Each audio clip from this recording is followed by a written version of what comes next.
So many times on this channel, I have sat down, or I guess stood up, and talked about the studios and what they do with these IPs and these properties and how they mishandle them. And if you've seen the new Minecraft movie trailer, you know it's happening again. For those of you who don't know, I actually started my YouTube channel over 10 years ago posting Minecraft videos. Now granted, the videos were filmed on a little iPhone 4 and were not great quality, but I wanted to be like the Minecraft YouTubers of my time. You know, Captain Sparkles, Sky Does Minecraft, Tobuscus. Thank God that didn't happen. But all of this is to say that I am a huge fan of Minecraft, and I've been there since the beginning. I mean, myself, much like most of the people watching this, I'm sure, grew up on the game. Minecraft was and is a groundbreaking and genre-defining video game. I mean, Minecraft is the most sold game of all time. Almost everybody knows about it. I'm sure even your grandma knows about it. Mine sure does. She's the one who used to record my videos. What I'm trying to say is, from YouTubers to speedrunners to adults like you and me to kids nowadays, Minecraft is a multi-generational phenomenon. And yet, it seems like Warner Bros. Can't wrap their heads around this. Or maybe they can, and they just thought that people would watch it regardless. Either way, I'm gonna talk about that trailer today and list out all of the issues I have with it. But before I get into it, I wanna make a really quick disclaimer. I am not targeting VFX artists, writers, directors, creatives of any type. Everyone who works on a movie is extraordinarily important and deserves recognition. Making art is one of the hardest fucking things anybody can do, let alone collaborative art. I am purely judging the CEOs and the decisions that these studios consistently make over the years, because this is not the first time we've seen this treatment of a video game adaptation happen to a movie. With that being said, let's go ahead and talk about my first point. Part 1, the otherworldly trope. Usually in these video game adaptation movies, we take normal people and bring them into the video game world as if it's a separate dimension, rather than have the movie be set in said world. This trope has been beaten 12 feet underground. It has been long dead, and the studios keep on trying to bring it back. Some studios have found success in reversing the trope. Take the Sonic movies, for example. Sonic comes from another world and is thrust into the normal one and has to find his way around there. Another movie that I think does this really well is actually the Super Mario Bros. Movie from 2023. Now, it's the same premise of normal people being thrust into the game world, but with it all being animated, it doesn't feel jarring. It almost feels like, oh, that could work, or that makes sense in this universe. Whereas if you have real people going into a video game style world, it just looks off. It's very uncanny. But surprisingly, TV show adaptations of video games have broken this mold. Just take a look at The Last of Us and Fallout. These are two shows that are based within the game world and even expand on the existing lore. Now, I'm not saying that every single video game adaptation has to do this, but when you are taking a pre-existing IP and translating it into a completely different form of media, you have to have some semblance of the original lore, the originality of the game, characters, the way the world works, things of that nature. I think they should have done this with Minecraft. Now, a lot of people will argue that Minecraft does not have any lore, and to that I say, go look at Dungeons and Legends, you fucking loser. And obviously, we have no idea what this movie is really going to be about. It could be expanding on the lore of those spin-off games. It could be expanding on the lore of the original Minecraft. Who knows? But what we do know is the synopsis of the film. The synopsis reads, 4 misfits find themselves struggling with ordinary problems when they are suddenly pulled through a mysterious portal into the overworld, a bizarre, cubic wonderland that thrives on imagination.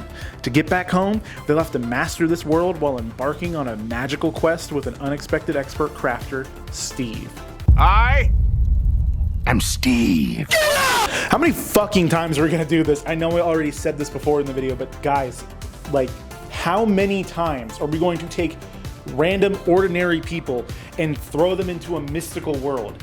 I'm so exhausted from this trope. So many movies have done it. I'm talking the Smurfs. I'm talking the original Super Mario Bros. Movie. I am talking every single Jumanji movie that's ever been made. Narnia, Space Jam. It's been done so much, and it's so fucking boring, especially in an age where we're getting video game adaptations like Fallout, like The Last of Us, like Arcane, Edge Runners, Sonic.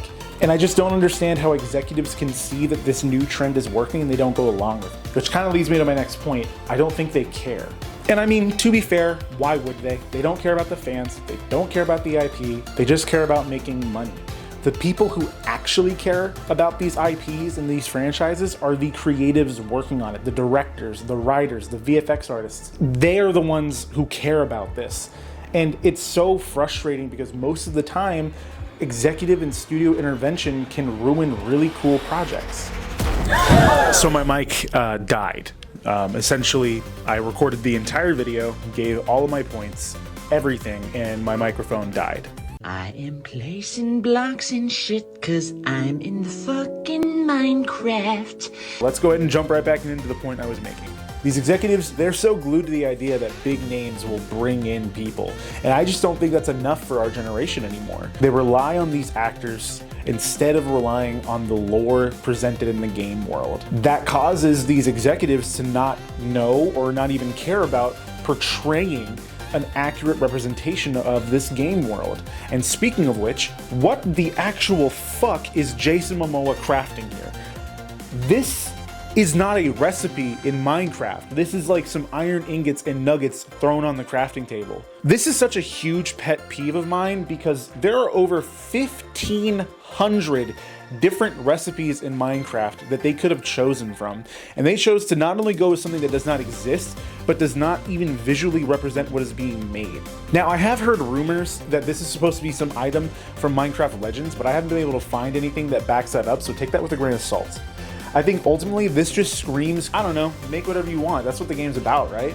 Yes, at its core, that's what the game is about. Make anything you want. Imagination's the only limit you have.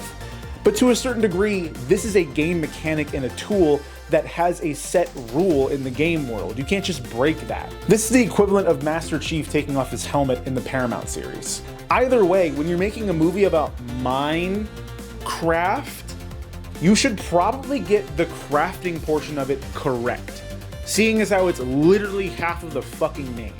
But let's go ahead and move into my biggest complaint. YouTubers have done this better. And what I mean by this is the live action integration of a Minecraft film. Look at this short from 8 years ago called Birth of Man.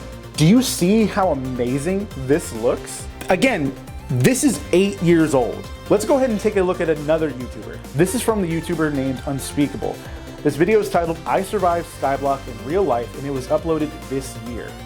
Do you see the stark difference in how they look like they're actually in the Minecraft world compared to the trailer?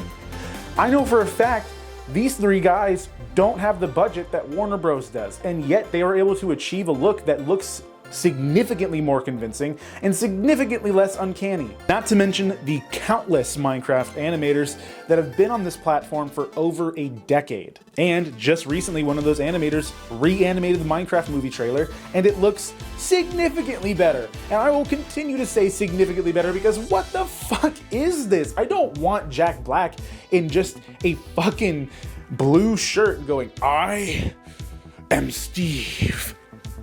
No, you're not. You're Jack Black in a blue shirt in a cube world. What are we doing? Either way, I really hope this trailer is just some kind of marketing campaign or marketing stunt like what Sonic did. And I really hope they put this shit back in the oven for a little bit longer because clearly it is not done yet. Creeper, oh man. In conclusion, I basically wanted to make this video because Minecraft is my childhood, and I'm sure like many of you watching this, you grew up on the game, I grew up on the game, and I have a lot of fond memories with it. I don't want to see one of my favorite IPs being destroyed like this for the sake of $1, and it always sucks whenever that happens. Also, I kind of wanted to hop on the trend because everyone's talking about it, so oopsie. I would still like to give this movie a shot. The movie hasn't come out yet. We don't know if it's going to be banger, we don't know if it's going to be good, we don't know anything about it. So hopefully it will be a good experience, but my expectations are very low. But anyways, that's all from me today, guys. I'll see you guys in the next video. If you liked this video, be sure to leave a like and leave a comment down below if you're hopeful for the movie or if you kind of share my opinion. Let me know what you think of the CGI, because I know a lot of people do not like whatever this thing is. Again, that's all from me. Subscribe, like, comment, share, and I'll see you guys in the next video.